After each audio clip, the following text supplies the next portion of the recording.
Thank you all for joining us today. It's a pleasure to have you to our first virtual career networking event. My name is Hiba Abbasi, and on behalf of the University of Manchester Middle East Center team, I would like to welcome you all and thank you for taking the time to join us today. For those who don't know us, I would like to start by briefly introducing the University of Manchester, which is the largest campus-based university in the UK with strategic partnerships and collaborations worldwide.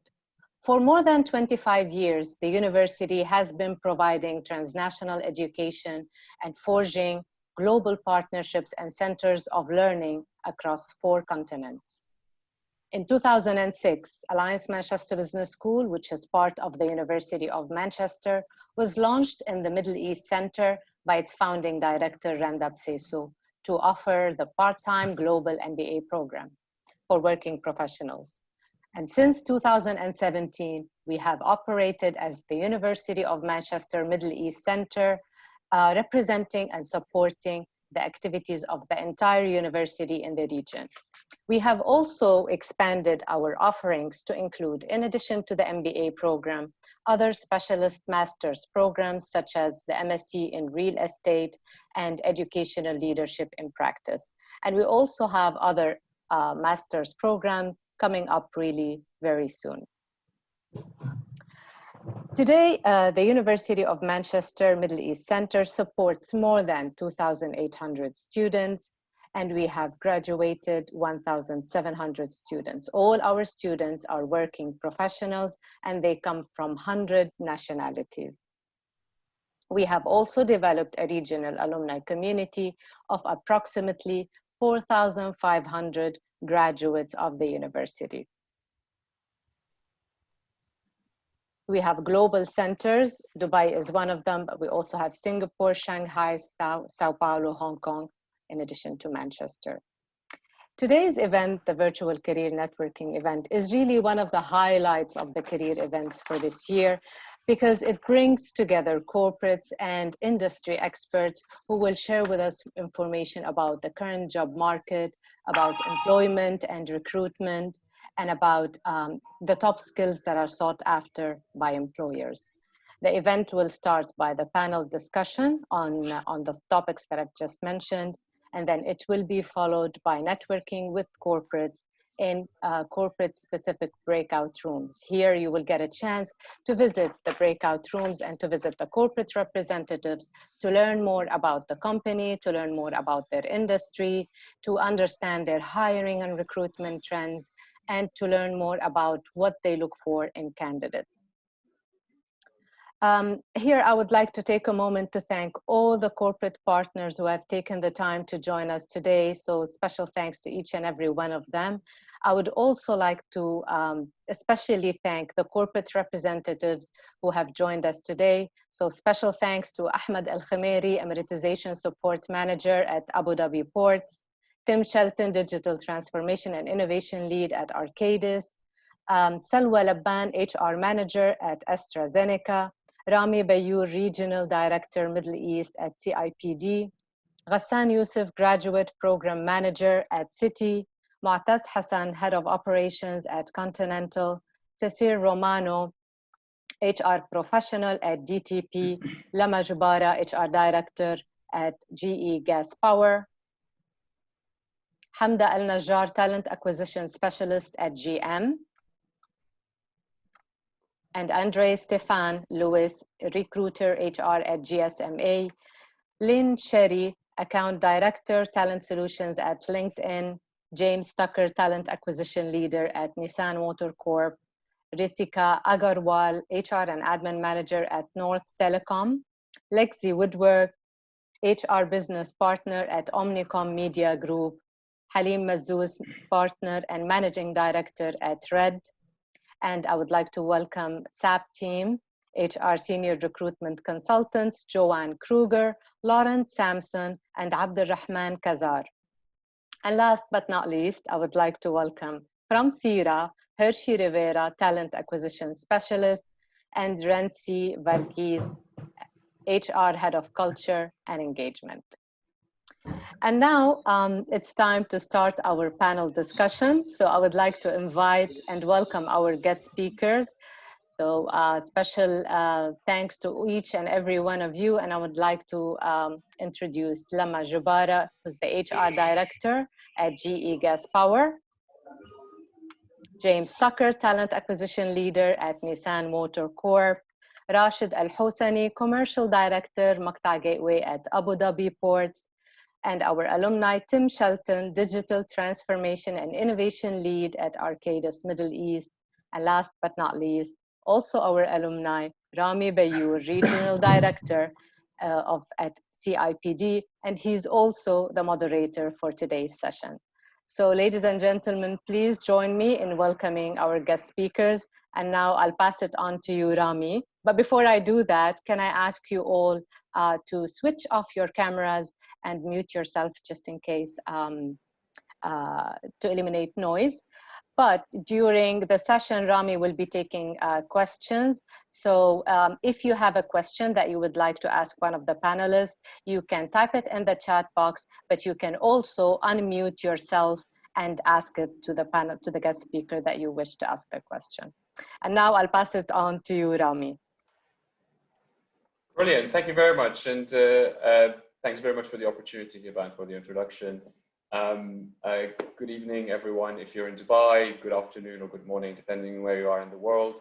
Thank you very much for joining us, for spending the next at least 1 hour during the panel discussion that I have the privilege and the pleasure of moderating. Like Hiba said, my name is Rami Bayour. I'm a proud alumni of Manchester Business School in the Middle East. I think it took me about 3 years or about 3.5 years to finish, but that was probably the biggest milestone in my life. So and now when I reflect on it, I only remember the good things, but I think during the time we all forget about all the hard work that we all had to go through, and definitely all the sleepless nights that we had to do during the workshops. I look after the regional office for CIPD, which is the Chartered Institute for Personnel and Development. For some of you who know us, you know what we do, but for those of you who don't know what we do, we are the professional body for people managers and HR people across the globe. We have over 155,000 professional members based all over the world, and we're over 100-year-old organization. What we do essentially is that we provide research and guidance, as well as consulting and professional education to the HR and L&D community. So probably for the past 4 years, all I did day in and out is really talk to people about HR and how we can take our people practices forward. And what I will bring to the panel discussion today is probably some of the sort of key insights that we're all seeing across the globe. And for the past probably 6 to 7 months, we at the CIPD have also been working really hard with different stakeholders in the people profession to try and obviously respond to what's happening, but at the same time, try and predict what is going to happen, which obviously is a very difficult thing to do when things keep changing, but it really has enabled us to be able to provide some guidance to our employers and members across the world. The panel today will talk about careers. Obviously, it's a very big topic. It will talk about careers in the pandemic, which obviously is also going to be quite an interesting and challenging topic to approach. But I also will talk about careers in the recovery. So I think one thing just kind of clearly have from sort of the outset here is that we will see recovery. So everyone is already talking about recovery. I was in an economist briefing, an economic briefing, not economist, because it wasn't actually done by the Economist. Recently, which was last week, and it really focused on the UAE outlook for economy. And we're already seeing really good signs for that recovery. Obviously, that doesn't mean that it's not going to be a tough road ahead for that recovery. And I think the timelines and the timescales might be slightly different depending on when a vaccine will be developed and will come to market or will come online, especially to our market, as well as some other external factors. But I think there has been some recognition and probably some common consensus that we might see some local lockdowns. So you might potentially see lockdowns popping up in different parts of the world, so whether it's Europe, US, Asia, or certainly in the Middle East. But one thing we're probably certain of is that we're not going to see a lockdown happen across the global economies at the same time, which obviously is what happened in March and following that, which obviously has led to that economic stop and and the subsequent economic slowdown. So that's something that these are really good signs, really good things to see happening. Another thing to keep in mind as well as we kind of go through this is that no one yet has really been able to put an exhaustive list of what the long-term impact of the pandemic will have on the economies, and most certainly how that will, of the long-term impact it will also have on the way we work and the way that work is organized. I think one thing we're all certain of as well is that there is going to be a new normal, and going back to the old normal is probably not going to be possible. And I would encourage the thoughts here as well is that, is it really worth going back to the old normal? I think all of us have experienced firsthand what it feels like to work remotely, what it feels like to be working in a very uncertain landscape. And therefore, is it really worth us going back to normal when things didn't necessarily have the right outcomes? We've seen acceleration in technology advancement and digital working. I think none of us could predict that in some cases you could have a doctor's appointment done completely over Zoom, government services being completely delivered online and over Zoom. What would have probably taken about 10 years in terms of progress happened pretty much within a few months. And that is a great thing to see, obviously, because what would that mean is that all of a sudden we have unlocked many different frontiers for how we do work. So without taking a lot of the time, I wanted to kind of just really set the scene, give you an idea of where we are. None of this stuff, obviously, you've heard is new to you.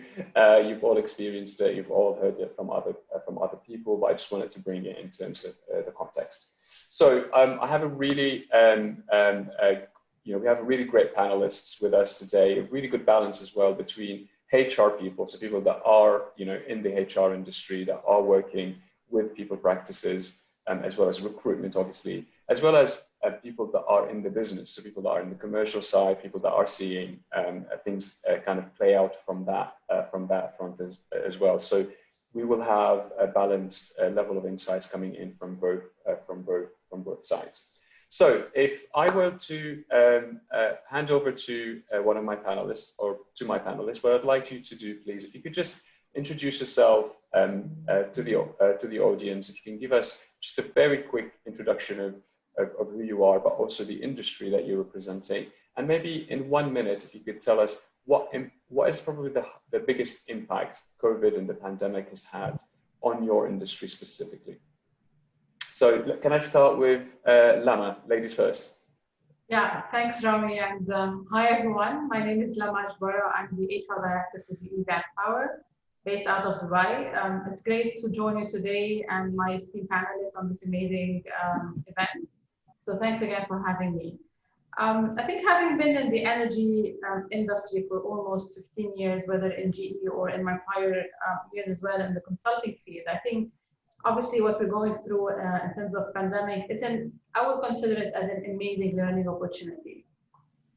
It's definitely something that we're witnessing. So from that perspective, I see we're so lucky and fortunate to experience that. And it's going to really put a lot of question mark around some of the practices that we used to have. You called it, Rami, the old normal, right? But it's a great opportunity for us to take a step back and reflect and say, whether from HR practices, whether from business practices, what are the opportunities for us to do things differently? So really answering the question, what are the things we need to do more of and the things we need to do less of to really continue to be competitive in the marketplace? when I look at it, for us in GE Gas Power, given that we work in the energy business closely with Ministry of Electricity, Ministry of Oil, obviously we've seen, we continue to obviously the government and the countries we operate in, we continue to see the need for the energy, especially in this part of the world, whereby this continues to see a growth market. There are different challenges around the industry cycle with the growth of the renewable business. However, we see with some of the oil price and the decline in some of the budgets in the government, it was really a big moment for us to think creatively in terms of how do we continue partnering with these governments. And just amazing to see the amount of creativity that can come out of a certain, I would say, challenge. And this is where I see that as a big opportunity. I'm happy to talk more about it as we answer the questions you have. Great, thank you very much, Lama. No, that was really good. That was a really good overview. Can I ask then Tim, please, to introduce himself? Yeah, good afternoon, everyone. I'm Tim Shelton. I lead digital transformation and innovation for Arcadis. We are a design, engineering and management consulting firm. We predominantly operate within the built environment sectors, so construction, design, architecture, offering full end-to-end services and integrated solutions for our clients. I think, to kind of mirror Lama's point, I think what's happened is actually presented a massive opportunity for us as an industry which is typically kind of lagged behind a lot of other sectors in terms of how we adopt and how we're able to implement technologies in a value-driven way. We have been forced down this road where it started with virtual working, but now we're actually trying to piece together the different technology and the propositions that can really drive value through our industry. In terms of the immediate or the obvious impact that COVID has had on construction in particular, obviously a lot of construction sites were closed for a period of weeks, some into 2 or 3 months, and obviously activity just ground to a halt. Construction is one of those sectors that you can't do virtually. It's very difficult to immediately implement some technological and digital solutions to actually drive progress. And what it's also done is kind of it's made us look as an industry at revalidating and reprioritizing certain major projects and programs within the region. So in Saudi in particular, I think we're all aware of the massive transformation program that Saudi's going under at the moment. There's a recalibration of some of those programs, reprioritization. It enables us as an industry to go in and use new digital tools and techniques to actually look at how we can optimize those programs, projects and programs, which is quite exciting. And I think, more so for the purposes of this particular webinar, it's really shone a light on the sort of skills that we're going to need, not just now, but also in the future as well. So really kind of focus in on the workforce of the future, which is an area of, that I find particularly fascinating. My role is to not only transform our own business internally to drive more, to drive optimization, to drive efficiency, but also piece together technologically powered value propositions to drive us into the future. And that is going to mean a fundamental shift and pivot of skill sets as we move forward, which I'll come on to more in the presentation. But pleased to be here. Thank you for the invite. And I'm keen to talk about the opportunities that this time provides for us later in the webinar. Great, thank you very much, Tim. And I think the area around skill set will be really key to the discussion, which we'll touch upon later on. I'd be really interested to hear your thoughts, especially from a digital point of view as well. Great. Moving on to James, please. Hi, Rami. Hi, everyone. So my name is James Tucker. I'm the talent acquisition leader for the Africa, Middle East and India region of Nissan. I've been with Nissan for the last 2 years. So what impact has it had on ours? A huge impact on the industry. Both the manufacturing plants and dealerships all shut down. So if you're not making or selling cars, then it does have a significant impact on the P&L of an automotive organization, and that's globally as well. So I think, though, I would say there are some green shoots for the industry as a whole. So there's one belief that as people start to move about again, that perhaps that they will look to purchase vehicles rather than go on public transport where they're interacting with lots of other people. So there could be an opportunity there for the automotive industry to get those first-time owners or people moving out of commuting on public transport. And aligned to what a lot of other people have talked about, it's forced a shift, I suppose, in the way that we sell vehicles as well. So the sector can be quite traditional, sell through car dealerships where people go and visit them and sit down and do finance in the showrooms, and you know, it's quite a traditional, old-fashioned approach to selling a product or a service.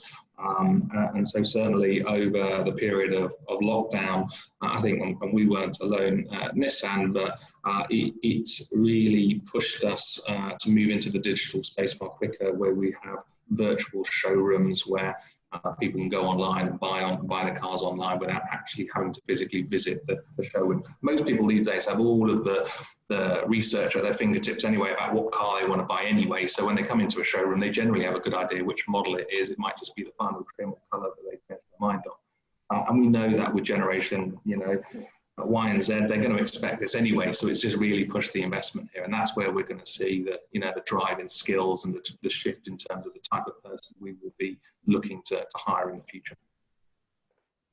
Great, thank you very much, James. And I think I'd really be keen to know a little bit more about the skills that were put behind that move to digital as well. If you're selling a car, you know, getting your salespeople to be able to then support a digital process obviously will require quite a lot of training and upskilling. Yes.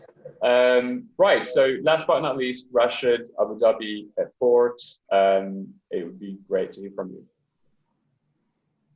Good evening, everyone. My name is Rashid Al-Hosani. I'm the Commercial Director at Maqta Gateway.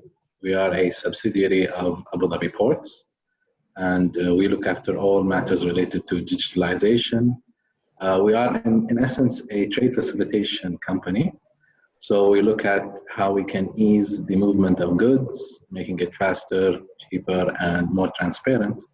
So obviously, we play a big role as compared to other entities and industries when it comes to the COVID-19 situation. Obviously, the movement of goods cannot stop even in emergencies. And in fact, it's more important that you facilitate that movement. So you're talking about critical things such as food, supplies, medicine, everything you can think of that's needed during a crisis. So it's up to us to make sure that there's no disruption in the movement of goods, and that, you know, we make sure that we've streamlined and improved all the processes related to the import-export process. So that's essentially at the heart of what we do. It has been very challenging times. It's not all smooth sailing, but it's been a testament to us on how important that digital technologies are. I mean, we started one of our biggest projects, which is the Advanced Trade Logistics Platform, which is mandated by the government of Abu Dhabi to be the single window for import and export trade and logistics services. So we did that all online. We're talking about hundreds of meetings with more than 40 stakeholders from the private sector, government local, government federal, you know, getting all those requirements down, getting sign off on the scopes of work. It's massive work to be done during a crisis, but, you know, thankfully we've always been ready for such situations, and we managed to quickly transition from being physically at the office to 100% online with all the tools ready and set up for the team. So, and being a digital company ourselves, it's easier for us to adapt to digital way of work. Indeed. Great. Well, thank you so much, Rashid. Just before I move on to the next part of the panel, can I just please remind you, if you've just joined us, because I'm conscious that some people may have just joined, if you could, if you have any questions throughout the panel, please type them in the chat and we'll pick them up at certain points throughout the panel. And you know, if you want to specify certain questions to also one of our panelists, please do so in the chat function. If you're not a panelist as well, if I may just ask you to make sure that you mute yourself, as well as stop your video from being broadcast, to stop the to make sure that we just focus obviously on the panelists for this part of the event. So I think one of the key areas that I'm pretty sure everyone in the panel, in the event today, all of the attendees, people that are watching, would really like to know of is they want to see when are we expecting a recovery.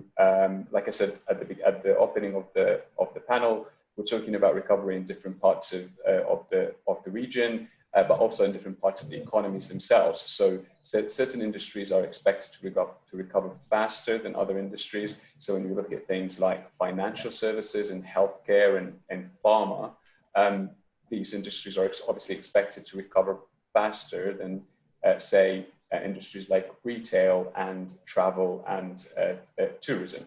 So I'm really keen to hear from the panel around sort of prediction for economic recovery in their own specific industry, because we have a really wide, varied industries here, from automotive, construction to power and gases, obviously, as well as shipping and ports and logistics. So again, just very briefly, if anyone wants to start, we're talking about when are you expected to kind of go back to recovery, if any, because some industries haven't even had any slowdown. Do you want me to jump in there, Rami? Yeah, please, yes, whoever. So, yeah, I mean, construction predominantly usually is one of the first industries to be hit, right? It's a very cash-driven industry.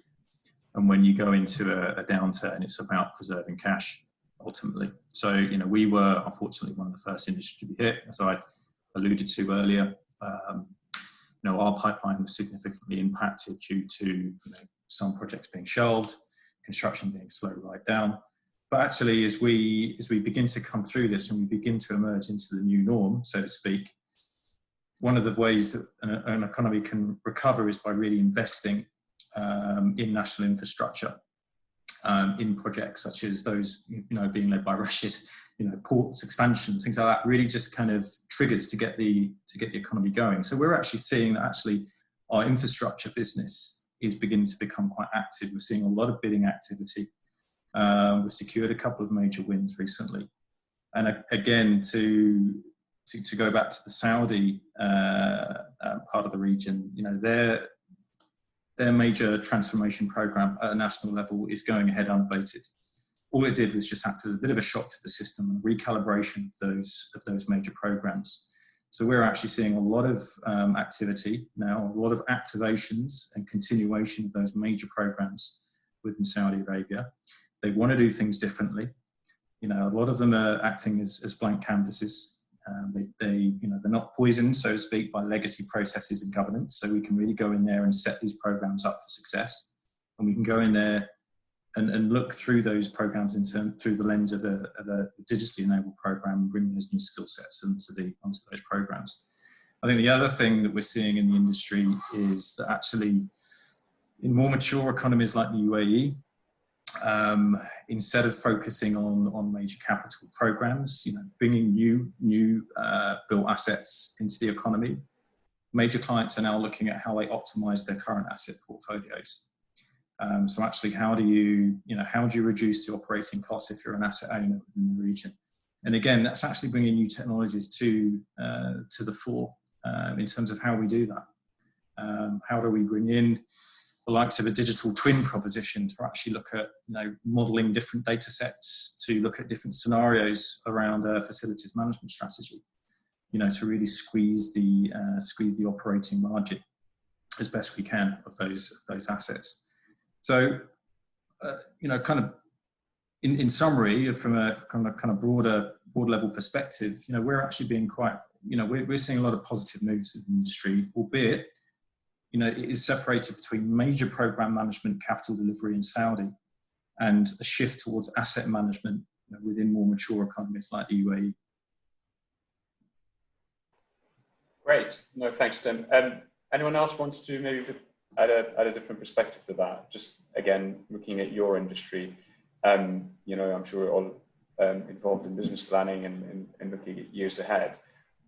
Sort of what is your kind of prediction? And again, at this point, it's just prediction about when recovery and how long it will take for your industry to recover. Yeah, I can give a bit of an overview to automotive. So I think automotive was struggling while having a globally challenged sector as it was prior to COVID hitting as well. So it was a bit of a double whammy for the industry. I think in this region, actually, we I think Nissan are always considered a sort of high growth market as well. We're lucky to have the Nissan Patrol, which is our flagship car for the UAE. And we have a strong sort of position here. I think it's where the industry may struggle is in some of those more mature markets like North America and West Europe as well, where they were already struggling for total inventory that was being sold as a sector as well, and a fairly saturated marketplace as well. So and where you would anticipate perhaps if the industries take longer to recover there as a whole, you'd anticipate more redundancies. And I think at this time where there's uncertainty, are people going to go out and make that big purchase item of buying a new vehicle, getting committed to finance and potential debt? So I think in this region, I think we're a little bit more fortunate, and we're already seeing, certainly from what I'm hearing, is that the figures are already outperforming the sort of revised forecast that we had planned for our region here as well. So I think the team are doing particularly well, but so we are seeing, let's say, there's green shoots here within the sort of Africa, Middle East and India region, and we've got a number of key new product launches as well that we're still, that we haven't delayed the product launches. If anything, we're pushing ahead with those because that will help drive, future sort of interest in sales as well. It's really good to hear, James. So I'm guessing the digital showrooms actually ended up doing their job. So that's really good to hear. Must be, yeah. Great, thank you very much. Rashid or Lama, does any one of you want to add into any of that? Yes, I mean, from our side, yes, we saw a decline in certain areas and certain focus points. But again, as a door closes, another opens. And we saw a massive opportunity to be a strategic partner for the government to facilitate the movement of the goods that are in demand at the current crisis. So anything related to medicine and food supplies, whether it's technology or improving the process, just making sure that those supplies come in easier and faster to meet the demands, has been a great opportunity of growth for us. And in fact, it's created jobs, and it's a whole different area on its own now. So I think there's always an upside to these kind of challenging circumstances and times. And as what happened, I would say with the typewriters during IBM's time, as they became irrelevant, a computer industry was born. So I think this crisis has given birth to a lot of new industries that are more focused on digital transformation, AI, machine learning, these kind of areas now, just to meet the demands of difficult times. So you'll see a lot of new applications have gained importance. A lot of new technologies have become more relevant. So it's shifted our focus, in fact, to look for opportunities in these kind of areas. And that's how you offset the challenges of a declining or slowing industry. So, I mean, change is inevitable, Rami. And it's adapting to that change and being flexible and agile. That's what gets you out of the crisis. Yeah, absolutely. I think agile is probably the key word for the past 6 months. And I think another key word was pivot. We've seen quite a few industries really pivot during the lockdowns. We've seen delivery companies that used to deliver food moved into delivery groceries and pharmaceuticals. We've seen industries that used to operate in a sphere completely change their business model to fit into the new economic landscape. Lama, I have instead of answering that question, I have a slightly different question for you, because obviously you come from an HR background, and one of the key things that we also were keen to understand is, obviously, we all know that during the downturn, that will have impact on jobs, that will have impact on careers. Companies either made redundancies or froze hiring. And I think, in the least is that we've seen quite a few businesses stop hiring. And we have, however, seen businesses actually continue to hire even throughout the lockdown. We've heard of businesses like FMCG, where they're actually putting more people in because they were frontline workers. How is the new world of talent acquisition, let's say, or recruitment is going to look like? How are businesses, whether in the region or globally, are going to start to look at recruitment and approach recruitment? Especially, and I'm really keen to hear your thought on that, because you obviously look after a wider region, especially now that you can almost work from anywhere. You don't really need to be in one place or another. So do we all have to have 100 people working in Dubai, or can we have maybe key positions in Dubai and maybe some spread out across the region where the markets require them? So what are your thoughts on that? Yeah, so Romeo, the way we see it, especially in the energy business or in gas power in particular, I think it's a big change in terms of what is our employee value proposition. So how do we look at EVP and what are we trying to offer for our talents or for the newcomers joining the company? I think given the pandemic, given the cycle of the business, we see a big change in terms of how do we look at our cost structure. So to your point is that if we continue to invest, governments would continue to need electricity. This is an area in the infrastructure that would continue to grow, especially in emerging markets like Iraq, Saudi, Algeria, and others, Libya, for example, in our region. So we see more move from a high cost to a low cost. So the whole concept of a headquarter, I think it's really, I would say, vanishing with time. So, and then the virtual world that we're in today doesn't really, we had shown that we were able not to work in an office space, right? So being able to continue operate, our field engineers have been going on sites, all the operations have been managed virtually, obviously, for those able to work virtually.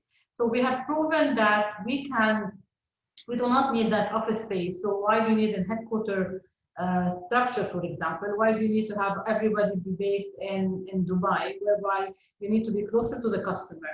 So that big shift to be able to manage the cost structure from high cost to low cost, being closer to the customer, is a number one element that we're looking at it.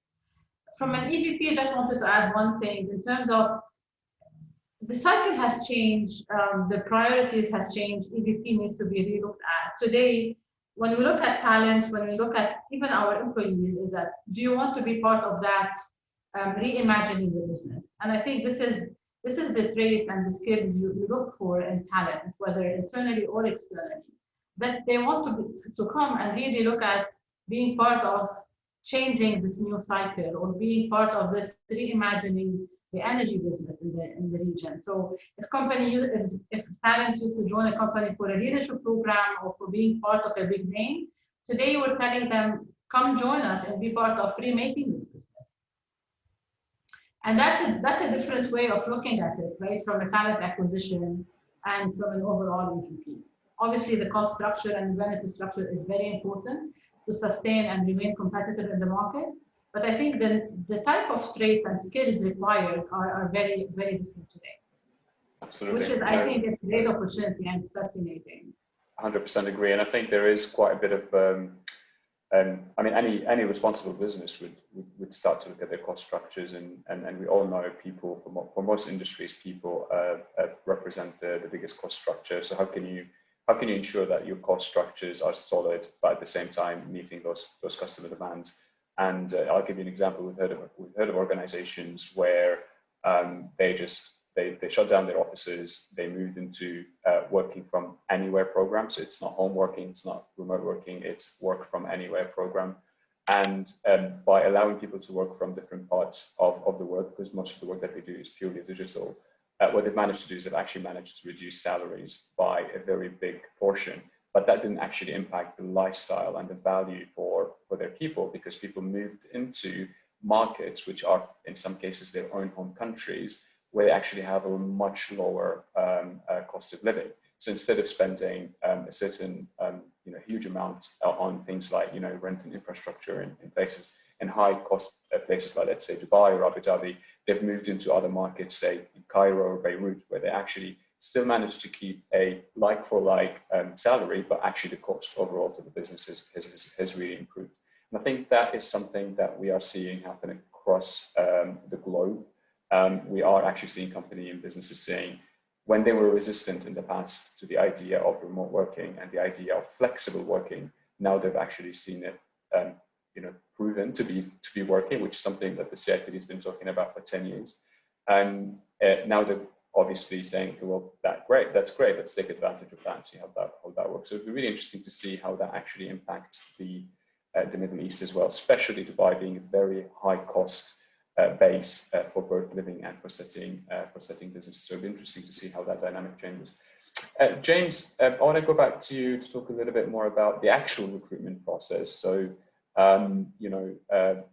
how has that changed now? So we've got, people might not be able to come to interviews anymore because of social distancing.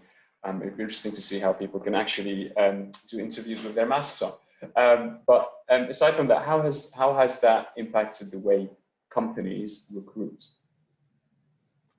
Yeah, so I think virtual recruitment has been around for a while, and that has been ongoing, especially in this region where you sometimes are part of a larger region, so there's validation from outside of countries, so you'll often have to set that up just for time and availability.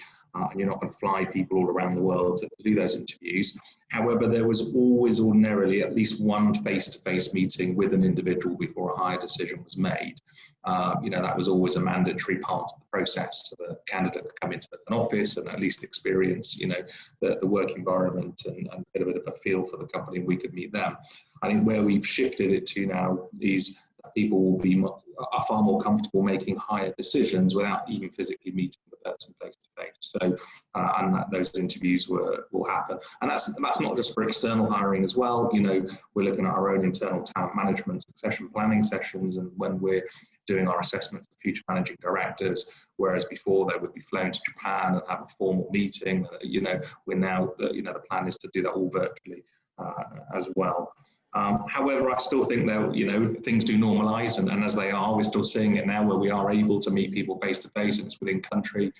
We've got a graduate programme that we run for fresh graduates each year, and we've recently had that, and it involves things like case studies and group tasks and things which are a little bit harder to manage over Zoom technology, where you want a group of students to work together.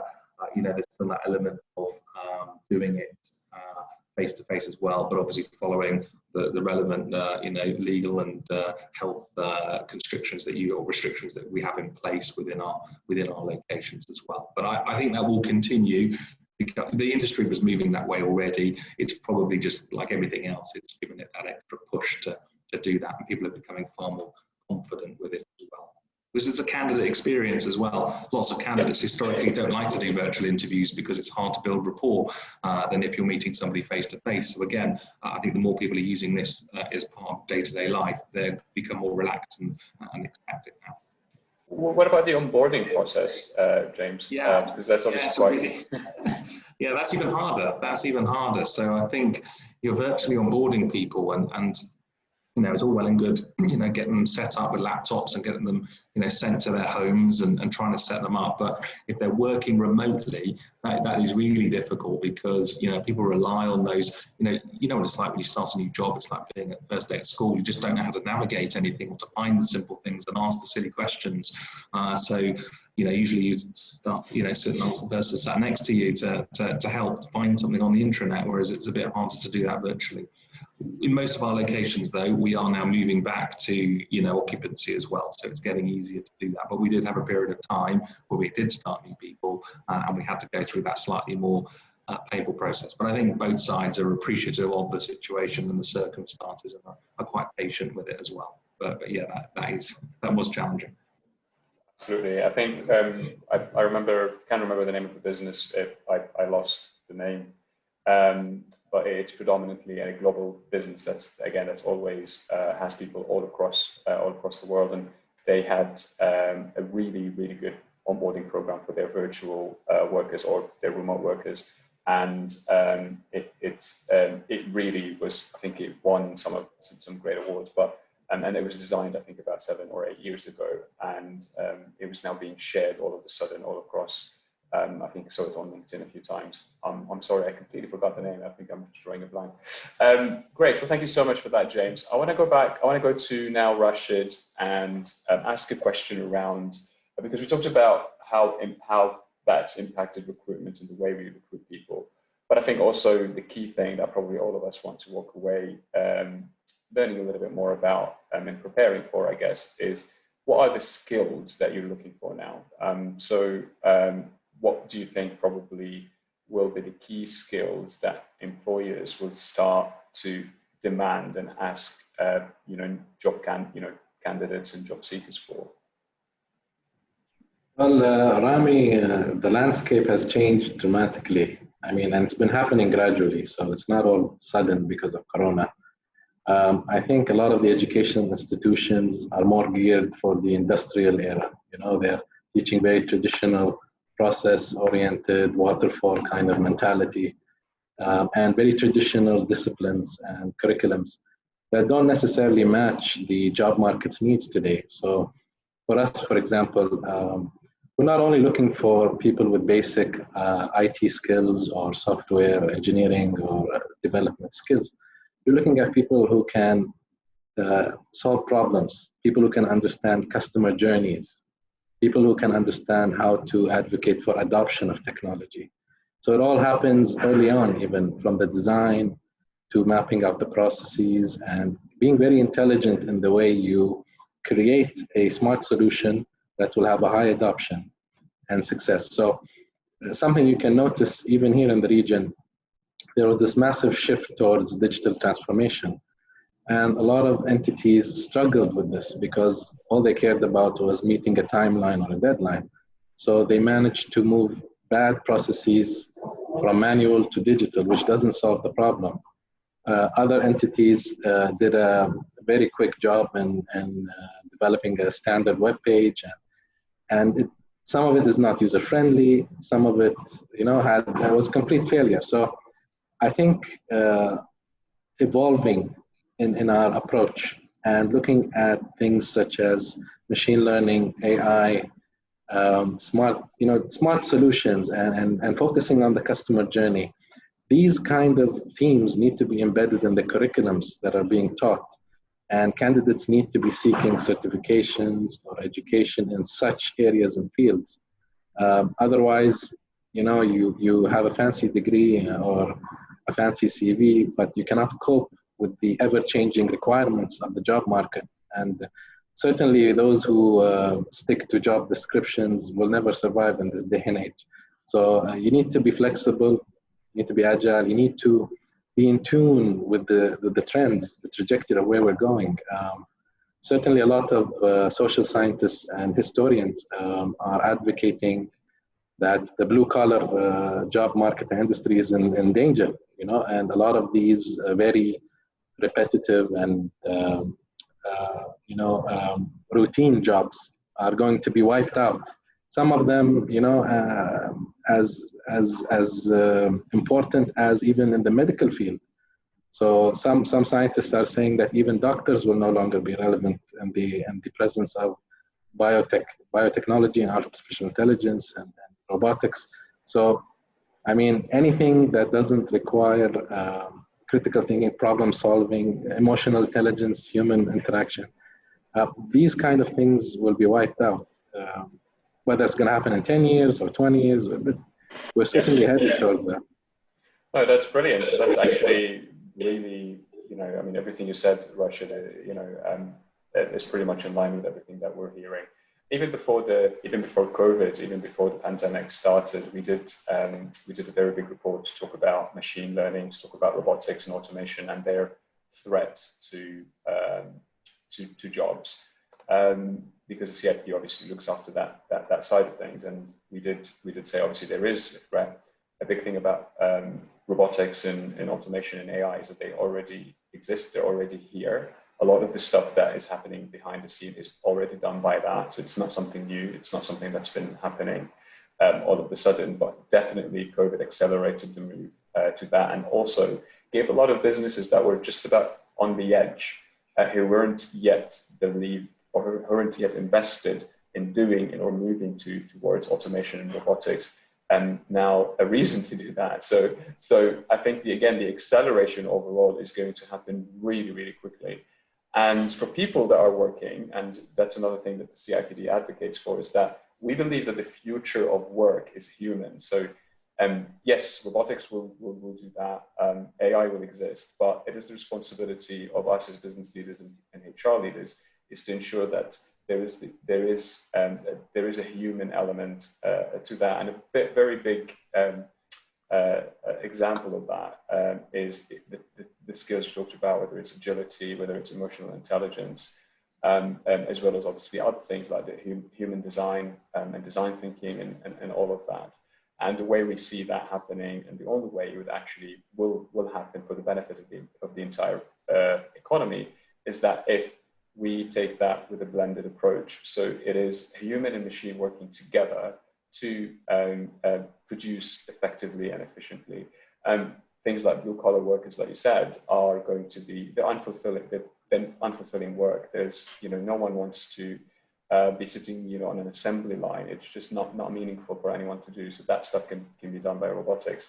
And if anyone is interested as well, there is something in The Guardian that was, I think, last week or the week before, I'm not sure.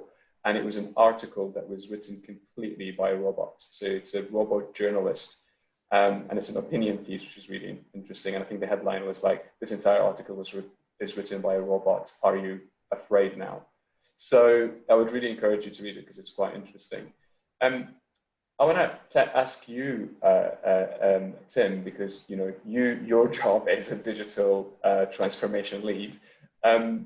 What are you, if you were to hire someone, what would be the skills that you would be looking for? And then I'll move on to Lemma to ask you that from an HR point of view. Yeah, thank you, Rami. I think firstly, Rashid absolutely nailed that answer. Actually, agree entirely with everything you're saying there. I think what we're seeing actually is we're seeing that actually there needs to be kind of a hybrid approach to skills acquisition right now in this kind of interim period, where you need a mix of very tactical skills, which are becoming more prevalent in the industry. So things like data analytics, systems integration, solution architects, technology strategists, those are the kind of more tactical type skill sets that we're beginning to routinely look for and our clients are looking for. But I think more important actually is the softer side of things, which strikes more at the kind of strategic level. And those are ultimately around business change management. It's the enablers. These people are going to be the enablers of transformation moving forward. Now, what technology is doing, and what technologies are now more accessible than they ever have been, and they continue to be so. But what that does is it actually creates a world of complexity. So technology is an investment. So every time that you look to automate a process, you have to look at it as a kind of business case. You have to look at actually what process am I actually beginning to automate here? And Rashid made the point of a lot of people were very they rushed into implementing a technology without actually properly thinking it through, and sometimes even implementing technology on top of a bad process, which just accentuates the problem, right? And it slows down your transformation. What you actually need is those skill sets with the creativity, with the emotional intelligence, with the foresight to actually piece together different technologies in a way that unlocks value in a completely different way and accelerates the transformation of that business. I think Lama mentioned it earlier about reimagining business models. And that is exactly what we're trying to do here. It's a skill at actually looking at a process and looking at actually how you optimize that process before bringing the technology in. And what we're also looking for in people is just to be savvy about what's out there. We don't necessarily want a deep domain expertise within that technology, but we want an awareness of how, as I said, you can piece these things together in a very compelling way. Now that means that you might look outside of the business to a new startup. It's leveraging new ecosystem partners, which you have to look at new ways of partnering with businesses. you know, making sure that your vision is aligned with their vision. Do you have the cultural fit? You know, there's a lot of strategic type of decisions that need to be made if you're going to implement technologies in a way that, as I said, adds value to that business. And I think hopefully that gives the audience on this call a fair amount of confidence, because that's exactly what the MBA is trying to teach them, right? It's not about those deep domain skills that that traditionally were the kind of skills that would set you up for a career of, say, 30, 40, 50 years even. You know, it's the softer side of things which enable you to pivot, to be more agile, and really start to unlock the value of technology and the future technologies that will come online as well. Brilliant. Lama, over to you, because I'm keen to hear your thoughts on that. Yeah, I think Rashid and Tim covered most of it. I think speaking about being agile, being adaptable is definitely big traits that we will look for when we reimagine ourselves, when we reimagine the business model. I would say in different social studies or those assessment skills or survey or tools we use, we always talk about trying to classify people between those that think, for example, the glass is half full or half empty. Today, probably there is a different group thinking about those that look at the glass that can be refillable. And I think this is the forward looking, right? That you need those members on your team to be like, for you to be able to continue to embrace the change that you have.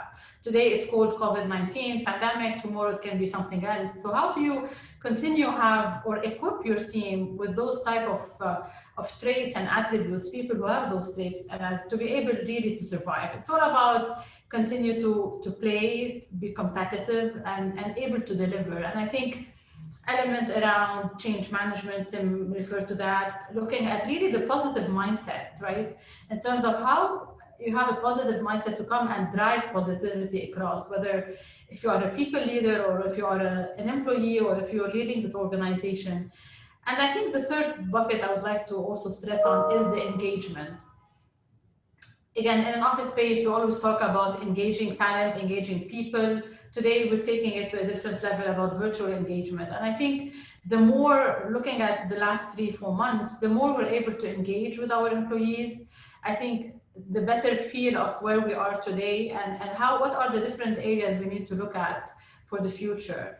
And then I think that is really very important. We talk always about connectivity. So how do you maintain that element of virtual connectivity? And it does require certain skills across the board, not only at people leadership level, but across everyone. So I think it's, again, I'll go back to the point, it's really an opportunity. We've seen that people who at the personal level were not able to manage this crisis really had given a lot of impact on how they performed and how they deliver at the workspace. And that's another element of how do I differentiate myself as a professional, as a human being, as a professional to continue to deliver and really have an impact. Really, no, that's very well said, Lama. And I think I want to throw something in there as well around people skills. I think one of the main things we're also seeing is that when at times, especially times when things are difficult and things are challenging and you're being, thrown a curveball, one of the big things that differentiate and made a difference in many organizations is the organization's commitment to people practices, and these good people practices, and these good people practices are mainly driven by people managers. So for those on the call, for those that are obviously, hopefully watching the recording later, I would really encourage them to also, because the MBA is a brilliant program, it will teach you everything you need to know about a business. It's a little bit of everything. But I think something you need to invest in as well is your ability to manage people and lead people. And that doesn't have to be just in a line management point of view. It could also be across projects, leading them through different types of engagements across the business. And I think that certainly is going to be one of the key, it's always been that, but it's going to be one of the key things that people will look for and organizations will look for when they hire people. And that's a really good segue into actually our second part, which is more around how do we see the Middle East sort of reacting to a very important thing, which is flexible working. You know, like I said at the beginning of the session, you know, it works. We can do it. It works. A lot of people are happier because of it. A lot of people are seem to find a way to actually make that work-life balance work for them. Do you see us going back to just, you know, full-time 9-hour days, 5 days weeks, or do you expect us to kind of find somewhere in the middle? And can I ask, maybe I haven't heard from James in a while. Maybe James, what are your thoughts on that? Yeah, so I mean, I think for this region, it was probably more of a shock than for some of the others, where, you know, home working and flexible working has been established for quite a while in sort of Europe and North America. I think probably because a lot of us live fairly close to where we work here, we don't have long commutes, so it wasn't as much of an issue. The demand wasn't there, or there was an element on the flip side that, you know, trust with the employees. What are they up to while they're not in the office? So there's that balance, I think. So I think the industries and companies here had to get used to that quite quickly when everyone started working from home. I think it links to some of the points that were made earlier around, you know, it'll be driven both ways. I think there'll be an expectation from candidates now and employees. Well, we've seen it work, so I need that flexible working now. So don't you trust me? And that relationship and engagement with their employer in that mature environment. And actually, it could be linked to that EVP proposition as well that referred to earlier. You know, how do we attract people in? Well, if you can offer flexible working in this environment, will that appeal to a different type of person? And then the business sort of perspective, as you mentioned, now that do we need to have these large offices that cost a lot of money to run, or actually we've seen the benefit of people, we trust our employees, we see how it works. Maybe we could reduce the size, maybe we'll get a hot desk in, you know, rotating employees in and out of the building. And I think travel as well. I think travel, you know, do we always have to travel to different countries in the GCC area to, you know, go for meetings? I think, again, companies will have seen the cost savings of not having all of this business travel going on all around the world. You know, again, I think that will move to a more remote type working as well. But I think it's about businesses having the right policies and infrastructure set up in place to support and protect the employees at the same time, which some may sort of have been rushing to do recently. No, I completely agree with that. And I think just kind of like that, it's that flip side of the coin, because now people can, or companies can be based anywhere, and they can choose to move their operations to different parts of the you know, of the region or around the world. Similarly, people can then choose to you know, work for other companies across. So even, you know, right now you're competing for talent that is based in Dubai or maybe in the GCC or in the Middle East, but all of a sudden your competition also could potentially be a company that's based out of Singapore that wants that talent pool. So I think that link to the EVP is really key. And for those who don't know what EVP is, it's the employee value proposition. So what is it that as an employer, what do we promise an employee if they come and work for us? What is it that we offer them as well? So not just in terms of benefits, but in terms of all the things that make up a relationship between an employee and employer come together. So I'm conscious of time because I know, you know, it's really all interesting stuff, and I can talk about these things with you guys forever. But I'm conscious of time, and I want to see if maybe we could get 1 or 2 questions from the audience, and then what I'll do is we'll wrap up with just some kind of last thoughts from you. But maybe if I can just have a look at the questions to see. There's a lot of questions for Tim, and most of them seem to be centered around digital transformation, which is great. But I do feel like we don't want to focus too much on digital transformation because that's not really the theme of the event, and we want to kind of focus more on kind of careers and things like that as well. So just looking quickly through some of those things. I have a question from Laura, which I think is a really interesting one, and please put your hand up if you want to answer that question. Her question is, how will change management play a role in adapting to the new normal? And that, I think, links back to the idea we're talking about in terms of skills, so the way we deal with change. Who has some thoughts, who wants to kind of take that one? I don't mind taking this one. There you go, Rashid. So, okay, this hits home with us, especially when you are changing the way people do things. So a lot of our work is process improvement and digital transformation. So obviously, if you don't deploy good practices of change management, you will not succeed. So a part of change management for us is involving stakeholders and users from the beginning, getting their buy-in, using the carrot rather than the stick. I mean, even if you have a mandate, it doesn't mean that you should just use force. Otherwise, you will not get the same kind of adoption and positive reaction from the customers and community.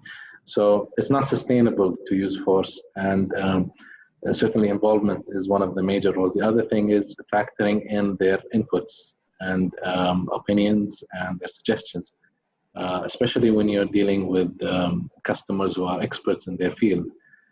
Sometimes some entities, they presume to know better than the actual industry players. So it's wrong to have a top-down approach when it comes to introducing new procedures, new policies, new services.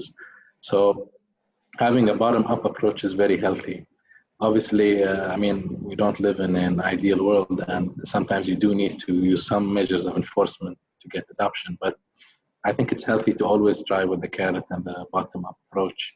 So it's the involvement, it's factoring in their inputs, it's a lot of hand-holding and lobbying, taking the time to explain things. Sometimes we get deluded in our own bubbles, and we assume people understand the benefits and the rationale behind what we're trying to do, but that's not always the case. So we put a lot of importance on change management, stakeholder management, user involvement, and hand-holding in any project that we deploy. That's really good. I think. Just probably add. Go for it, Alma, please. Yeah, I just probably would add to Rashid. I think it starts with the adoption of the change and really making the change as part of your operating rhythm, creating that rigor around change with the right tools, and then really covering that with the culture of lean. And I think this would be an element that would continue to look at change as a constant within the organization at all levels, whether at the working level or whether related to your processes, related to your culture. I think coupling that with the lean culture is going to be important for you to continue to survive. Absolutely. But I was going to say something, but you said it way better than I could ever do that. So thank you for that, Lama. I have a question from Mohammed. It's an interesting one. So probably James, that might be something that you could pick up, because I think it's very much related to sales, I guess.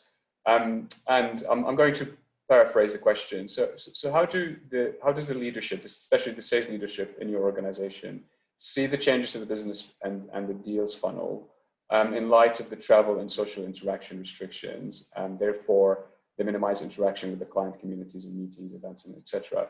And how do you approach that challenge? And that really links back to the idea of that, people used to come to showrooms to buy cars, and then you had to work around it because they couldn't do that anymore, and you still were able to do cars. So how do the sales directors and the people that are in that sales leadership approach that challenge? It depends on which one you ask, but I think I think it's been a challenge for the sector as a whole, and a lot of these guys will have worked doing this similar type model for 15, 20 years. But what I always say is that the industry is going through its biggest shift it's gone through in probably 40, 50 years, with the move to electric vehicles, autonomous cars, connected cars. You've got disruptors in the market like Amazon, Google, Uber, Tesla, who are completely shaking up. Tesla were doing the virtual showrooms and not using the dealership model from day one, I think. So, I think for a lot of the traditional manufacturers, it's around how do you avoid becoming the next blockbuster, with Netflix chasing you and dying, and actually, like it or lump it, you're going to have to change the approach. And I think whereas before, perhaps the customer experience digital teams were much smaller versus the traditional sales and dealer network development teams, I think we're going to see certainly see a big shift in that, just like we did in other sectors far earlier. In 2005, I was recruiting for the financial services sector, building their online customer experience teams. 20 years ago, we wouldn't have anticipated that we would do so much online around our personal banking and finances, which is obviously really important to us all personally. So I think certainly over the next 5 years, the shift online will definitely move in the automotive sector. So I think it's linking back to the change management piece. Great. Well, no, that really does cover it. And an example of that as well is digital banks. Now there's only digital only banks, so you wouldn't go to a branch, you don't even see a person. They come to you, they bring the forms to you, and all of that sort of thing. I think one of my favorite things during the pandemic is that I used to have to chase the bankers to go to, and they would be like, come to the branch to sign something. But during the pandemic, they just come to you, and look what, it was possible. So I don't know why they never did it before that. It's another question for you, James, but anyone else, feel free to comment on that. And it's, how do you think businesses work on improving their EVP in these challenging times in order to attract best talent, especially when the cost is under tremendous pressure? And that's probably like I've been working in the HR industry for about 12 years, and it's probably the $1 million question, and it's always being asked in every single event that I attend to. And it's, cost is always under pressure. I've never been at an event, I've never been through any time when people said, oh, cost is not a problem, let's just do everything we can. So in a way, how do, and Lama, you could also pitch into this, how can you as HR people improve that EVP without necessarily having to, pay packages that, hardship packages that we used to pay here in the region? Yeah, so I think it largely depends on how we can sell internally, depending on what cost it is we're trying to, or what benefit, or what tool we're trying to implement that as part of our own local recruitment or HR strategies, is how do we internalize and communicate that internally to demonstrate the benefit. What's the payoff of doing this versus the cost outlay? You're absolutely right. In this current climate, every element of cost is being scrutinized, and the approval levels are all increased for most organizations out there at the moment. So, similarly at the moment, there's some tools, artificial intelligence tools that I would love to implement in the recruitment process here at Nissan. And the first question I got only yesterday was, James, you're going to have to demonstrate, are you going to reduce headcount, or how are you going to, if you're going to use this artificial intelligence tool? And for me, there's softer ways that we can demonstrate that, by delaying hiring. What's the cost of having that empty chair, of not having that salesperson in their role, in terms of the revenue that they would be potentially generating, and therefore can we demonstrate that's the cost saving because I've already got a lean team and I can't reduce headcount. It's not just as simple as that. So it's about being creative and clever internally, I think, with those business cases, with people who perhaps don't understand your area of expertise to demonstrate to get those positive outcomes. Lama, is there something you want to add quickly to that, please? Yeah, I would probably add something around, obviously there is the element of compensation and pay and growth opportunities and career development, but I think the other element that I would like to mention is around the purpose. And going back to where I started in terms of, like, if I ask someone today, GE Gas Power, we're in a tough cycle, right, in the gas power generation business. A lot of competition around renewable, and that's the new reality we're facing today. If I today change my compensation strategies, relook at how I pay or how I compensate my salespeople, would I really be able to get into EVP? I don't think that's enough. I think it's all about what matters. How do I link the talent to the purpose of what I'm trying to do? And this is really the connecting point.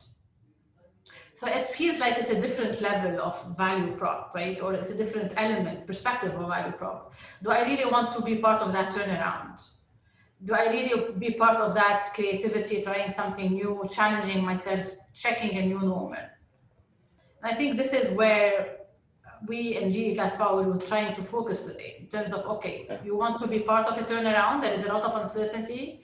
There is a lot of stuff that we don't know yet. We're going to figure it out with time. So being that vulnerable, able to take that risk and try is, for example, an important element, part of our EVP today. Great, and that's, you know, that's again music to my ears. You know, we do believe that in purpose. I think also purpose-led organizations tend to outperform their competitors by miles ahead. We always need to remember people don't just work for money, they work for meaningful work. And if they feel like they're doing meaningful work, contributing to something bigger than them. If anything, I think the pandemic has also shown us is that a lot of consumers as well hold businesses accountable to that. So if you're just another business that's focused on profit, you know, most likely your consumers are not going to feel loyal to you and will move on to the one that does. And I think it's the same thing with employees. If they don't feel like they're attached to a mission. If I could just throw a few things in there that are quite simple to do, or not simple, but they're quite, you know, easy to do without kind of thinking way too high level. I would say look at flexible working as a benefit, because flexible working doesn't actually cost you anything. If anything, it saves you money. The idea of adopting a flexible approach to working, and I'm not talking about flexible start times, because that's usually how it's promoted. We're talking about the idea of letting people choose how they deliver the work that you want them to deliver, and that could happen in many ways. If you go to the CIPD website, there are many resources there that talk about flexible working. They're all free and available free of charge to everyone to look at. The second thing, invest in their well-being. And again, COVID-19 showed us that employee well-being is going to be at the forefront of employee experience. If I work for an organization that doesn't care about me as a human, why should I work for them? So if they don't care about my well-being, and obviously we have many domains of well-being, so there's the physical, the emotional, the financial, the mental, and you need to invest in that. So, and again, the costs of investing in employee well-being will save you huge amounts of money in turnaround and insurance costs and so on. So do, I think, take the time to look into that. We have a few minutes left, and I want to kind of quickly wrap up, and I want to hear just closing thoughts from the panelists with just one thing, which is, what would be the one advice you would give to job seekers, candidates, you know, that are obviously hoping that they would graduate or they've already graduated and they want to move on to the job market? What one tip, one advice you would give them? And I'm going to start from Rashid, and then I will end with Lama. Okay, that's a difficult one, Rami, but I mean, it's very hard to tell what will happen in the future and which industries will thrive and which ones will perish. They say hindsight is 20/20, you know, so looking back, it's always easy to analyze. But I would tell candidates, try as much as you can to look at the new areas where experimentation is happening, new industries, look at the trends. Don't go to the traditional sectors doing traditional jobs, and avoid repetitive and mundane kind of roles because they will perish. So be very careful in the kind of roles you take and the kind of industries you cement yourself in. And it's fine to make a mistake, but that's where you have to be flexible. You have to adapt quickly. You have to challenge yourself and not be afraid to shift industries. I mean, I've been through many different industries in my career, and it's always been rewarding to make that shift. It can be scary sometimes because you feel more comfortable and the knowledge and experience you gain in one industry, but don't be afraid. So adapt to change, look to the new areas, and avoid the traditional kind of roles and industries. This is my... Brilliant. Thank you so much, Rashid. Moving on to Tim. So I think building on what Rashid said, I think, you know, once you've found those sort of target organizations, target sectors, target industries that you want to focus on, work out what your elevator pitch is going to be. You know, a 30-second piece around how your passion is aligned to that company's vision, and how you are going to bring a certain level of skill set which is going to support an organization through a transformation. Very good. Very brief, and I would echo that as well. An elevator pitch is something everyone should have and everyone should use, and it comes across not just obviously in face-to-face or in virtual, but also on your LinkedIn profiles, in your CVs and all of that. If I could tell from just looking at your CV or your profile that who you are as a person, what you will bring, and what passion you bring into to my business, I will look at yours before I look at someone else who's just used a templated objective summary as well. So very well said, Tim. Thank you so much for that. James, over to you. Yeah, absolutely. So I'll have two, if that's okay. The first point is be authentic. So just moving on from your point there as well. So the interviewers want to see you. They want to see the real you. They don't want to see, obviously we all go and interview are nervous and we sell ourselves, but I think it's got to be the right organization for you, and you've got to be the right person for that organization as well. So if you don't get the job, move on, don't lose any sleep over it, and maybe that was meant to be. And the other part, I think there was a question earlier about how do we find jobs and candidates, and I think it was just I would link that back to use your network. So I know as a recruiter that we can get 1,000 candidates for a job. Finding that needle in the haystack doesn't get easier in this climate. For a recruiter, it actually gets harder because the haystack just gets bigger. So if you can network, reach out directly to the recruiter, build that relationship, and balance the need to appear keen versus the need to appear desperate. It's that balance. It's a bit like courting or dating. You just want to, show that you're keen, but it does not come across as too desperate either. Know your own worth. So we'll go back to that. Brilliant. Very well said. All right, closing with Lama then. Yes, I would just probably summarize in two things. I would advise all of you to, first of all, differentiate yourself and what you have to offer. And then second, find the right culture where the culture that allows you to continue with your offering.